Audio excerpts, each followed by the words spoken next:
सभी भक्तों को जय श्री राम, जय हनुमान, जय जय सीताराम। सफेद आंख की जड़ से करें ये टोटका, बन जाएंगे आप करोड़पति। सफेद आंख की जड़ से करें ये टोटका, बन जाएंगे आप करोड़पति। आंख के पौधे को अगर घर के द्वार पर लगा दिया जाए तो किसी भी टोटके का कोई असर नहीं होता। आपका घर सुरक्षित रहता है, आपके घर में बरकत होने लगती है और आर्थिक पक्ष मजबूत बना रहता है। साथ ही घर में धन, यश और कीर्ति बनी रहती है। अगर आपकी एक आंख में कोई पीड़ा हो रही है, किसी कारण से दर्द हो रहा है, तो ठीक उसके दूसरे पैर के अंगूठे पर, मान लीजिए कि आपकी बाईं आंख में परेशानी हो रही है तो दाएं पैरे के अंगूठे पर, और अगर दाईं आंख में परेशानी हो रही है तो बाएं पैरे के अंगूठे पर श्वेत आंख को दूध से पूरी तरह गीला करके कुछ देर रखने से काफी राहत मिलती है। आंख के पौधे को अगर घर के द्वार पर लगा दिया जाए तो किसी भी टोटके का कोई असर नहीं होता। आपका घर सुरक्षित रहता है, आपके घर में बरकत होने लगती है और आर्थिक पक्ष मजबूत बना रहता है। साथ ही घर में धन, यश और कीर्ति बनी रहती है। यहाँ कुछ बातों का विशेष ध्यान। जड़ी बूटी लाते समय पीछे पलटकर कभी नहीं देखना चाहिए।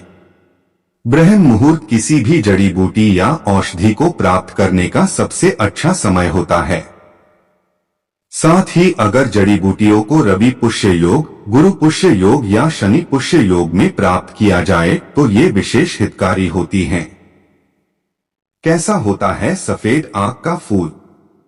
सफेद आंख का पौधा आसानी से कहीं भी मिल सकता है।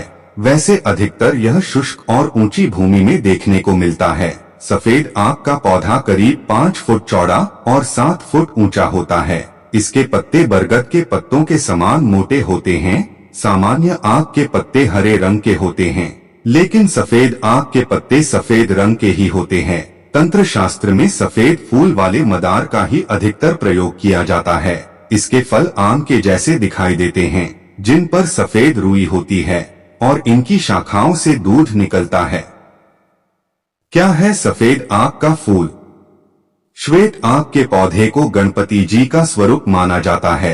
ऐसा विश्वास किया जाता है कि अगर किसी पुराने श्वेत आंख के पौधों की जड़ों को खोदा जाए और उसकी जड़ में से अगर गणेश जी की प्रतिमा प्राप्त होती है तो यह बहुत ही शुभ माना जाता है। कहते हैं इस प्रतिमा की पूजा करने से सारे दुखों का निवारण हो जाता है। जिस घर में यह प्रतिमा स्थापित की जाए उस घर में रिद्धि सिद्धि और अन्नपूर्णा का भंडार हमेशा रहता है। साथ ही लक्ष्मी जी का निवास रहता है।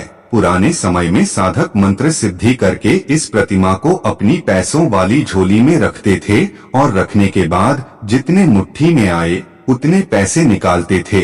ऐसा विश्वास किया जाता था कि उस झोली में से जितना धन निकाला जाएगा उतना ही धन दोबारा झोली में आ जाएगा। दोस्तों प्लीज वीडियो को लाइक और चैनल को सब्सक्राइब करें।